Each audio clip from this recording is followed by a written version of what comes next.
GK GS को पढ़ने का सिर्फ एक ही तरीका है कि आप उसको बहुत ज़्यादा ही रिवीजन करना पड़ेगा। बिना रिवीजन किए आपको जीके जीएस चाहे आपने पूरा ही कोर्स कंप्लीट क्यों ना कर लिया, अगर आपने उसे छोड़ दिया तो आप बाद में भी ये भी भूल जाएंगे कि अकबर के बाद किसने शासन लिया था, कौन मुगल साम्राज्य में नेक्स्ट है, सारे भूल जाएंगे। बिना मॉक टेस्ट के अगर कुछ सोचता है कि मैं सफल हो जाऊंगा तो ये लगभग नामुमकिन है, क्योंकि आज का डेट यही है कि सारे। लेकिन इंग्लिश के लिए अगर आप टॉप लेवल की इंग्लिश की तैयारी कर सकते हैं तो पक्का कोई ना कोई इंग्लिश न्यूज़पेपर पढ़े ही पढ़े। फिजिकल से 3-4 महीने तक आपको पहले ही आपको फिजिकल स्टार्ट कर देना है। अब चाहे 5 किलोमीटर की रनिंग हो, 10 किलोमीटर की हो या 1600 मीटर की हो, जितनी जल्दी आप तैयारी स्टार्ट करोगे आपको सफल होने में उतना ही आसानी होगा। नमस्कार दोस्तों, आप सभी का डोमिनेंट का वीडियो में स्वागत है। आज के वीडियो सेशन में हमारे साथ है विशाल जी, जिनका सिलेक्शन 3 एग्जाम में हुआ है। एक है सीपीओ, फिर एसएससी जीडी और आपका एफकेट में हुआ है। तो इस वीडियो में आप लोगों को बहुत इन्फॉर्मेटिव चीज़ें मिलेंगी, क्योंकि एक सेलेक्टेड कैंडिडेट से जानना बहुत ही फ़ायदेमंद होता है, क्योंकि उन्होंने रियल एक्सपीरियंस किया है। तो उनसे जानेंगे हम। इस वीडियो को आप लोग पूरा अंत तक देखिएगा और इस चैनल पर न्यू आया है तो चैनल को सब्सक्राइब कर दीजिएगा। तो चलिए हमसे जानते हैं। सबसे पहले अपने बारे में बताइए। जी, मेरा नाम विशाल कुमार साव है। मैं हरियाणा का धनबाद का रहने वाला हूँ और मैंने प्रिपरेशन 2013 से स्टार्ट किया था, लेकिन बीच में फिर ग्रेजुएशन कारण बीच में छोड़ा भी। फिर 2015 में नोटिफिकेशन आई और 17 में मुझे सिलेक्शन मिला, सबसे पहला एसएससी जीडी का। फिर 2021 में एसएससी सीपीओ का नोटिफिकेशन आया। 17 में ज्वाइन करने के बाद मैं सीआईएसएफ में चला गया। 2021 में एफकेट का भी फॉर्म भरा और 2022 में सीपीओ का भी भरा। एफकेट में भी रिटर्न क्वालिफाइड हुआ हूँ और सीपीओ में भी रिटर्न क्वालिफाइड हुआ। सीपीओ में सीबीटी 1 और सीबीटी 2 होता है और साथ ही फिजिकल और मेडिकल भी। विशाल जी, आपने जो तैयारी की है डिफेंस लाइन की, तो क्या शुरू से आपका डिफेंस लाइन में आना मतलब इच्छा था, या फिर आप कहीं से इंस्पिरेशन लेकर आए हैं? कैसे आपने डिफेंस लाइन चुना? जी, मुझे इच्छा तो पहले से ही थी कि डिफेंस लाइन में ही जाना है, पर मेरा फिजिकल उतना बढ़िया नहीं था। फिर सबसे पहले मैंने एसएससी जीडी के लिए फिजिकल की ट्रेनिंग स्टार्ट की, मतलब खुद से ही और आसपास के दोस्तों जो ट्रेनिंग करते थे उनसे मिल के। तो जब पहली बार हो गया 2015 वाली नोटिफिकेशन में, फिर मुझे कॉन्फिडेंस आया कि मैं डिफेंस की बाकी सब वैकेंसी को भी क्लियर कर सकता हूँ, इसलिए मैं लगातार डिफेंस में ही ट्राई करता हूँ। डिफेंस के अलावा आपने और कोई एग्ज़ाम दिया था क्या डिफेंस? डिफेंस के अलावा मैंने अभी तक तो एक दिया था, वो झारखंड सीजीएल, जो कि फॉर्म भरता रहा, हुआ नहीं, और झारखंड में वैकेंसी तो आई नहीं।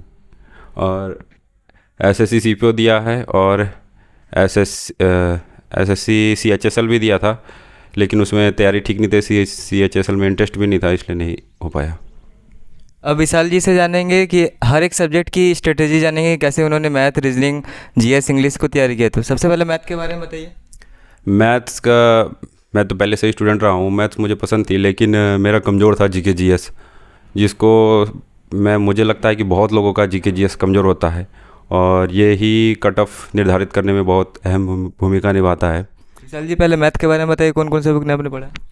मैथ में मैंने कोई पार्टिकुलर बुक का से तैयारी नहीं किया। मैंने कैरियर पॉइंट में बैंकिंग तैयारी की थी, क्योंकि वो इंग्लिश में पढ़ाते थे, तो हम इंग्लिश मीडियम से थे, तो कैरियर पॉइंट में सिर्फ एक ही ऑप्शन था कि जो बैंकिंग करेंगे उसे इंग्लिश से पढ़ाया जाएगा, इसलिए हमने ना चाहते हुए भी बैंकिंग की तैयारी वहाँ से की। तभी हमारा समझ में आया कि मैथ को कैसे पढ़ना है।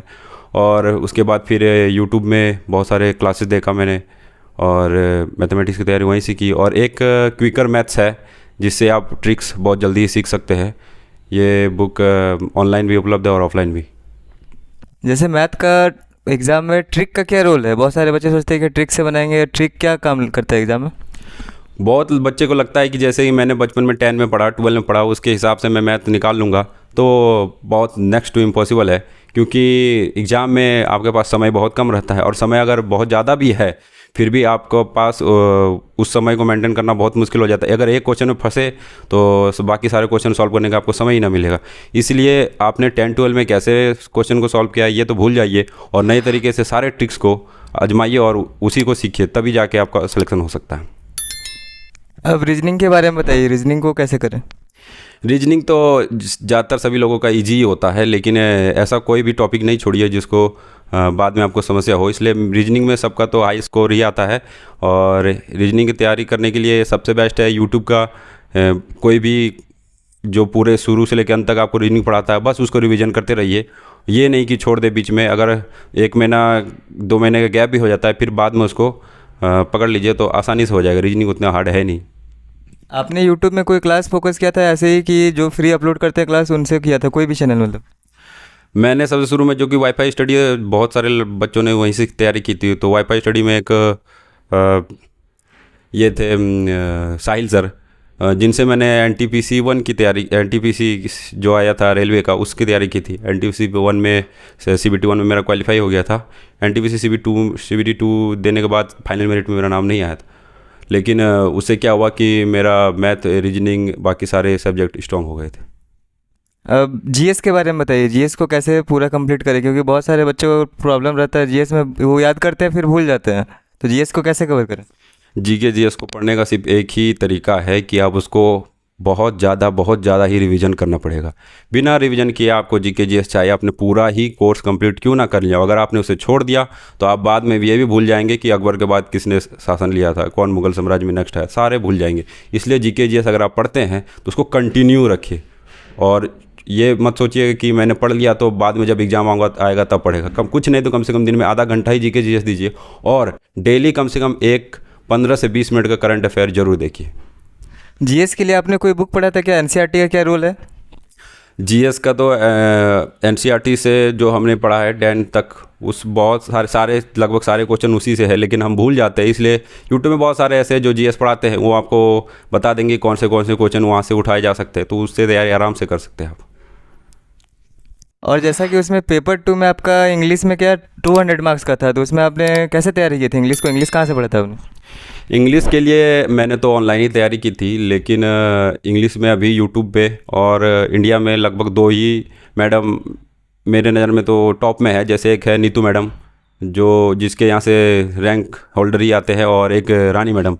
आप दोनों में से किसी से भी पढ़ सकते हैं, दोनों बेस्ट टीचर है और उनका कंटेंट भी फ्री है। नीतू मैडम का पता नहीं, मैंने तो रानी मैडम से पढ़ा था, उनका तो कंटेंट फ्री है। उनका ग्रामर पढ़ना है तो 60 रूल्स ऑफ ग्रामर पढ़ लीजिए, नरेशन पढ़ लीजिए, वॉइस पढ़ लीजिए, और टेंस भी पढ़ लीजिए, और फ्रेजल वगैरह सारा कराती है वो। और अगर कोर्स लेके उनसे खुद से पढ़ना है, उनके पेड कोर्स में भी जाना है तो जा सकते हैं। और इनका कंटेंट भी ठीक है, और ये सारे टॉपिक्स आराम से कवर करते हैं। एक्सेप्शन जो भी होते हैं इंग्लिश में वो सारे उन्होंने कवर किया हुआ है। आपने मॉक टेस्ट दिया था क्या? मॉक टेस्ट का क्या रोल है एग्जाम में? बिना मॉक टेस्ट के अगर कुछ सोचता है कि मैं सफल हो जाऊंगा तो ये लगभग नामुमकिन है, क्योंकि आज का डेट यही है कि सारे को मॉक टेस्ट देना ही चाहिए, और जितना हो सके जितना मॉक टेस्ट। और अभी के बहुत सारे ऐप्स है जो आपको मॉक टेस्ट देते हैं, टेक्स्ट बुक हो गया, ग्रेड अप हो गया, बहुत सारे हैं। लेकिन अगर उसमें अगर 20 मॉक टेस्ट दिए तो आप कोशिश कीजिए कम से कम एग्ज़ाम से पहले आप 18 मॉक टेस्ट दे के ही जाएं, क्योंकि इससे आपका जो भी कुछ है वो रिवाइज तो होगा ही होगा। आप जो भी फार्मूला भूल गए हैं मैथ का या फिर किसी चीज़ का, रीजनिंग का, तो उसको देख के कि इसमें मेरा क्वेश्चन ये गलत आया, क्यों गलत आया, तो आप वो फार्मूला दोबारा रिवाइज कर सकते हैं। आपने कहाँ से मॉक टेस्ट दिया था स्पेशली? मैंने टेक्स्ट बुक से दिया है। मैंने टेक्स्ट बुक के बहुत सारे मॉक टेस्ट दिया, उसमें बहुत ही फ़ायदा है, और वो काफ़ी उसका कम ईयरली पास भी बहुत कम रुपए में हो जाता है। और क्या है कि उसमें जीके जीएस बहुत सारे अगर एक बार आपने ईयरली पास ले लिया तो सारे एग्ज़ाम का आप मॉक टेस्ट दे सकते हैं। और क्या है कि उसमें जीके जीएस का भी अलग से देता है, रीजनिंग, मैथ सारे अलग से मिलेंगे आपको। और उसमें रैंकिंग सिस्टम भी अच्छा है, और ज़्यादातर इंडिया के लोग उसी से तैयारी करते हैं, मॉक टेस्ट देते हैं उसमें, तो आपको अपना रैंकिंग भी पता चलता रहेगा कि मैं अभी किस लेवल पे हूँ। जैसा आप लोगों ने देखा कि इन्होंने मॉक टेस्ट दिया था टेक्स्ट बुक से, तो आप लोग भी डिस्क्रिप्शन में लिंक दिया गया है, इससे अगर आप लोग परचेस करते हैं तो आप लोग को 20% का डिस्काउंट मिलेगा। अब विशाल जी से जानेंगे फिजिकल के बारे में, क्योंकि बहुत सारे बच्चे होते हैं कि विशाल जी, बहुत सारे बच्चे ऐसे होते हैं कि जो एग्ज़ाम के टाइम पे सोचते हैं कि पहला एग्ज़ाम मेरा निकले तब फिजिकल की तैयारी करें, तो क्या उनको पहले से करना चाहिए? देखिए, इस पर डिपेंड करता है कि एग्ज़ाम के बाद आपको कितना समय मिलेगा। अगर एग्ज़ाम के बाद अगर 1 महीने के बाद ही अगर आपका फिजिकल है तो ये तो बहुत मुश्किल हो जाएगा आपके लिए।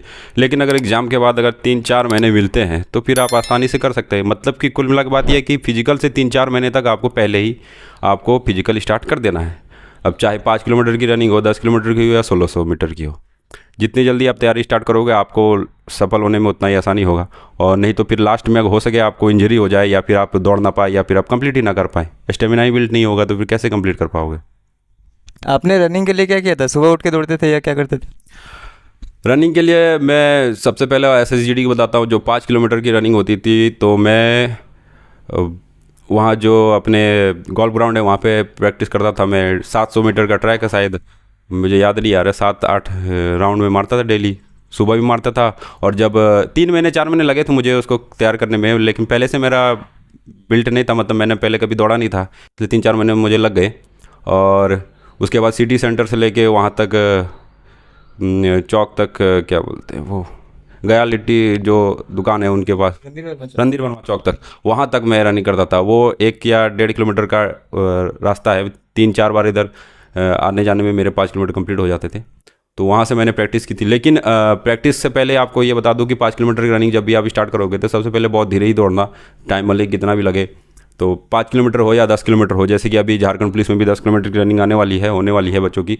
तो सबसे पहले आप स्टेमिना बिल्ड करें कि 10 किलोमीटर मैं कंप्लीट कर पाऊँ, चाहे 1 घंटा लगे या 1.5 घंटा लगे। उसके बाद आप अपना स्पीड बढ़ाएं। नहीं तो पहले ही कुछ बच्चे होते हैं जो इस तेज़ दौड़ने के चक्कर में कभी कंप्लीट ही नहीं कर पाते। एग्जाम आने को हो जाता है, टेस्ट होने को हो जाता है, लेकिन उनका अभी तक 5 किलोमीटर या 10 किलोमीटर की रनिंग कंप्लीट ही नहीं हो पाती है। क्यों? क्योंकि पहले से ही स्पीड दौड़ते हैं, और स्पीड दौड़ने से आपको इंजरी भी हो जाएगी। आप धीरे धीरे दौड़े, जब तक आपकी ताकत है, आप थक जाओगे तो फिर रुक जाना, अगले दिन फिर ट्राई करना। ऐसे करते करते जब तक आपका 10 किलोमीटर कंप्लीट ना हो या 5 किलोमीटर कंप्लीट ना हो, तब तक आप स्पीड ना बढ़ाएं। और धीरे धीरे जब आपका 10 किलोमीटर या 5 किलोमीटर के जो आप टारगेट है वो अचीव कर लेते हैं, तो धीरे धीरे आप स्पीड बढ़ाएंगे, उसके साथ ही आप कंप्लीट कर सकते हैं। डाइट के बारे में कुछ बताइए, रनिंग टाइम डाइट। डाइट तो हम सब नॉर्मल जैसे चना मूंग का अंकुरित खाते हैं, वही खाने से बेस्ट है। और पानी खूब पिए और सरसों का तेल लगाए सुबह शाम पैर में, यही बेस्ट है। अब बाकी अगर बाहर से आप सप्लीमेंट लेना चाहते हैं कि इससे मुझे फ़ायदा हो, तो सबसे पहले तो ऑयली और चीनी को छोड़ दें। अगर आप मोटे हैं तो चीनी और ऑयली फूड छोड़ दें। और प्रोटीन एक्स और ये प्रोटीन प्लस भी ले सकते हो हॉर्लिक्स के। जैसे बहुत सारे बच्चे होते हैं एग्ज़ाम की तैयारी तो बहुत अच्छी तरह से करते हैं, लेकिन एग्ज़ाम के टाइम में नर्वस हो जाते हैं और एग्ज़ाम में आया हुआ क्वेश्चन भी गलत कर देते हैं। उसके लिए नर्वसनेस को कैसे दूर करें? नर्वसनेस को दूर करने का सिर्फ यही है कि आपको खुद पे कॉन्फिडेंस होना चाहिए। और अगर ज़्यादा दिक्कत है तो आप मेडिटेशन भी कर सकते हैं। मेडिटेशन करने से क्या होगा, आपका फोकस बना रहेगा और आपका दिमाग इधर उधर भटकेगा नहीं।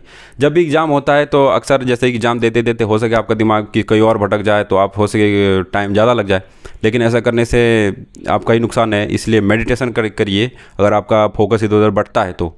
और प्रेशर बनता है तो एक ही वजह हो सकता है कि आपने ज़्यादा ही पढ़ लिया है या फिर आपको खुद पे कॉन्फिडेंस नहीं है।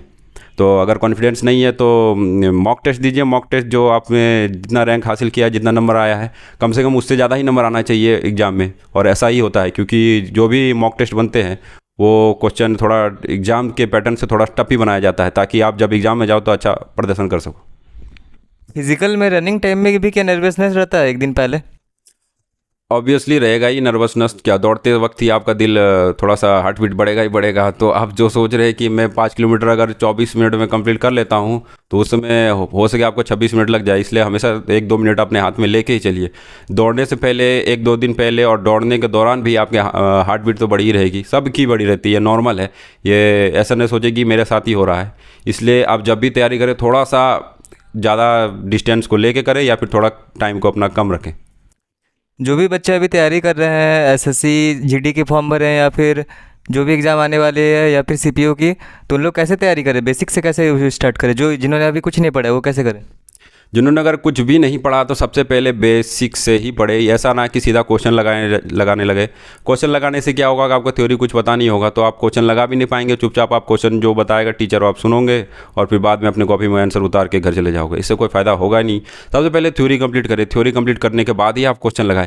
और अगर ऐसा करना चाहते हैं तो बहुत सारे टीचर हैं जो यूट्यूब में फ्री पढ़ाते हैं, नहीं तो आप पेड कोर्स भी ले सकते हैं। और नहीं तो आप ऑफलाइन क्लासेज जो आसपास में है उनके पास भी जा सकते हैं, वो भी अच्छी तैयारी करा देते हैं। जब तक एक बार आपने अपनी बेसिक कंप्लीट नहीं की तो आप कोई भी एग्ज़ाम निकालेंगे तो आपको मुश्किल ही होगा, क्योंकि क्वेश्चन तो आप वैसे भी लगा नहीं पाओगे। रूटीन का क्या रोल है? क्या आपने रूटीन बना के पढ़ा था? रूटीन का तो बहुत ही अहम रोल है। अगर आप मान लीजिए एक दिन पढ़ते हैं, 2 दिन नहीं पढ़ते, तीसरे दिन आपको पढ़ने का मन ही नहीं लगेगा। इसलिए आप ये मान के ही चलिए कि अगर कोई जब तक कि बहुत ही ज़रूरी काम ना आ जाए तब तक कि आप अपना शेड्यूल को ना तोड़े। दिन में अगर 2 घंटा 3 घंटा भी आप पढ़ना चाहते हैं तो कम से कम डेली पढ़े। अगर संडे भी आता फिर भी संडे को तो हो सके 4-5 घंटे पढ़े। अगर मान लीजिए कोई और दूसरा काम कर रहे हो आप तब, और नहीं तो दिन में आप 6-7 घंटा 8 घंटा तो आराम से पढ़ सकते हैं। और सीपीओ की तैयारी के लिए तो मैं बोलता हूँ 4 घंटे 3 घंटे ही काफ़ी है, और जीडी के लिए 2-3 घंटे ही काफ़ी है। और इससे भी अगर एफकेट की हो गया तो एफकेट में भी आप 2-3 घंटे आराम से तैयारी में हो सकता है। लेकिन यही बात है कि आप उसको कंटिन्यू रखें। अगर आपने बीच में सीक्वेंस तोड़ दिया तो अगले दिन आपको ना पढ़ने मन लगेगा ना आपका फोकस बना रहेगा। विशाल जी कुछ स्पेशल बुक के बारे में बताइए, जैसे जीएस मैथ ये सब का बुक का कुछ बताइए। मैथ्स का जैसे मैंने बताया क्विकर मैथ्स कर सकते हो, उसमें बहुत सारे ट्रिक्स दिए हुए हैं, आपको समझ में आ जाएगा आसानी से। इंग्लिश का आप नीतू मैडम का वॉल्यूम 1 ले सकते हैं, लूसेंट का इंग्लिश भी आता है वो भी ठीक है। और जीके जीएस के लिए आप लूसेंट बेस्ट है। और बाकी करंट अफेयर के लिए आप रेगुलर वीडियो देखते रहे। न्यूज़पेपर भी पढ़ना चाहे तो पढ़ सकते हैं, लेकिन इंग्लिश के लिए अगर आप टॉप लेवल की इंग्लिश की तैयारी कर सकते हैं तो पक्का कोई ना कोई इंग्लिश न्यूज़पेपर पढ़े ही पढ़े। तो दोस्तों आज के वीडियो में आपने विशाल जी का इंटरव्यू सेशन देखा, जिन्होंने 3 एग्ज़ाम निकाला है, एसएससी जीडी, एफकेट और आपका सीपीओ। तो इनसे आप लोगों को बहुत कुछ सीखने को मिला होगा, क्योंकि इन्होंने ज़बरदस्त तरीके से तैयारी की थी, तभी इनका सिलेक्शन हो पाया है। और इस वीडियो में आप लोगों को बहुत इन्फॉर्मेशन मिली होंगी। तो विशाल जी आपका बहुत बहुत धन्यवाद, आपने हमारे लिए समय दिया है। Thank you. आप सबका और आपके जो ऑडियंस है उनको भी मैं थैंक यू कहता हूँ। बस मैं ये भी कहना चाहता हूँ कि आप सब तैयारी करते हैं तो करते रहिए, कोई दिक्कत नहीं है। और जो भी समस्या हो आप माई भाई से पूछ सकते हैं।